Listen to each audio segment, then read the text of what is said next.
108, 98, tsaka 631.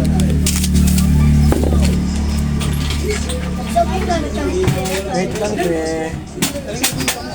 Wait lang. Dalawa. Ah. Makasama yan. Dito. Sa kanya rin. Magkano yung isang ganito sa 1,350. Ito pa. Kapag ano? 969. Magkano pala? Hindi pa umuwi. 131. Isang lechaw lang. Lechaw isa lang. Ah, padali ka pa. Hindi pa ba? Ha?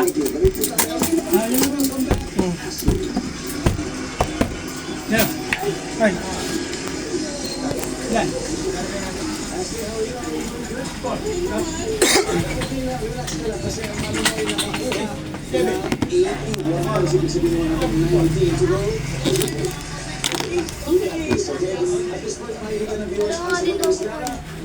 Ayan, be. Kapag sinabi ni Mr. kay Mrs. ang linyang, sweetheart, tulog na tayo. Anong oras kaya yan? Dessert o paghimagas na hindi mawawala sa Ilang kornik? Pasko. Dalawa. On a scale of 1 to 10, gaano ka kagalante sa mga inaanak tuwing Pasko? Isa pa. Sa beach, something na ayaw mong buwan. Nice mo na. Tubig, masa. Let's go, basket. Hindi tayo 10 points na kailangan namin. Pag sinabi ni Mr. na, nako, susunod ko na tayo sa 11. Sabi na survey natin. Kung gala ka pa. Answer ay 10 p.m. Sagot yun. Gusto na ng paghimagas na hindi mawawala sa mesa pag Pasko. Sabi mo eh, halo-halo ang sabi ng survey. Ang top answer natin ay fruit salad. Name something na kailangan para pag nagkakaroling siyempre. Sabi mo, lana. Ang sabi ng survey, ang top answer dito ay tambay sa gitara. On a scale of 1 to 10, gaano ka kagalante sa mga inaanak? Tuwing Pasko, sabi mo 9. Sabi ng survey, ang top answer ay 7. Sabihin something na ayaw mong makakuha, sabi mo 8. Ang sabi ng survey, ang top answer dito ay bato. But anyway, congratulations! Leonardo's pag-uwi pa rin ng 100,000 pesos. Dito tayo. And of course, Arnold and friends. Muli, maraming salamat sa inyo. That ends another Throwback Thursday. Pero, nagtagdagan na naman ang memories ng team sila Miss Lala and Mr. Arnold. And these are such happy memories. Kasi, yun po naman talaga ang DNA ng ating programa. Kaya salamat! Salamat, Pilipinas! Ako po si Bill Datos, araw-araw na mag-aawin ng saya at mag-premyo. Kaya makihula at manalo dito sa Family Feud!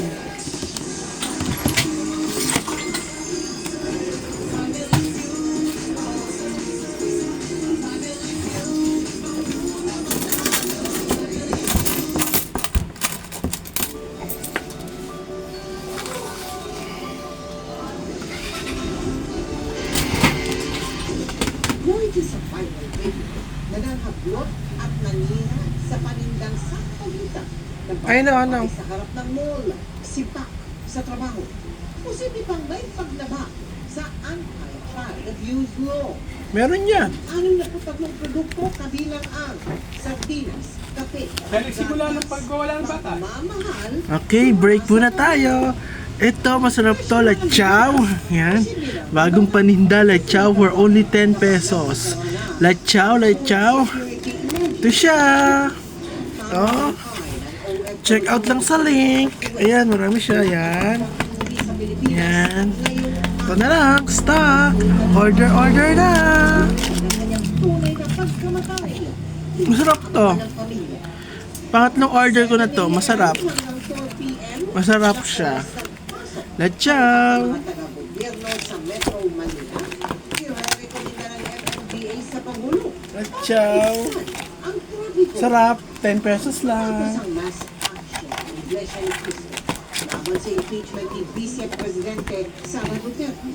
Koalisyon para sa impeachment ng pangalawang Pangulo inilunsad. At sa nalalapit na pagtatapos ng Widow's War, Carla Abellana, anong sunod na pagkakaabalahan? Live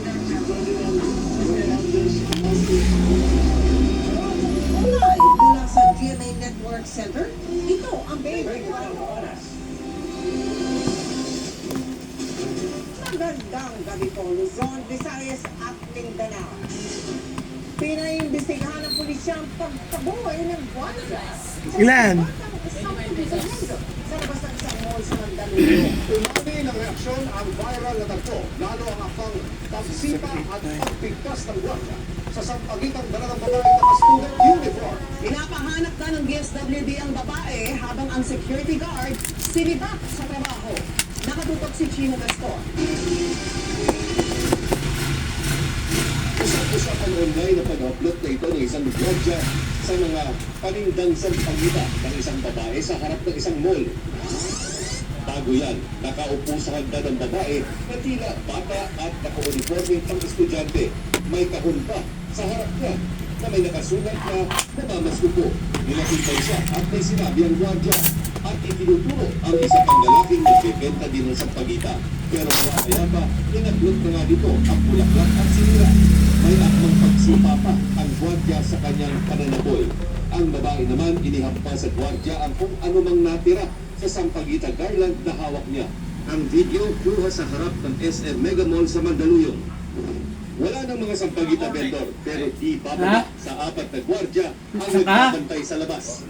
Cornic! Naghintay Alam mo, for ng like reklamo ang Cornic, PNP no, Civil batay Security Group na nangangasiwa sa mga security agency para maglunsad ng sariling investigasyon tungkol sa paglabag sa mga patakaran at standards ng security agencies. Posibleng nalabag din ng gwardiya ang Anti-Child Abuse Law o RA 7610. Kabilang sa child abuse, ang psychological, physical at emotional maltreatment o anumang asal na minamaliit o niyuyurakan ang dignidad at dangal ng mga bata. At sakaling hindi na ito menor de edad, gaya ng espekulasyon sa ilang online post, may mali pa rin umano ang gwardiya. Meron po tayong possible na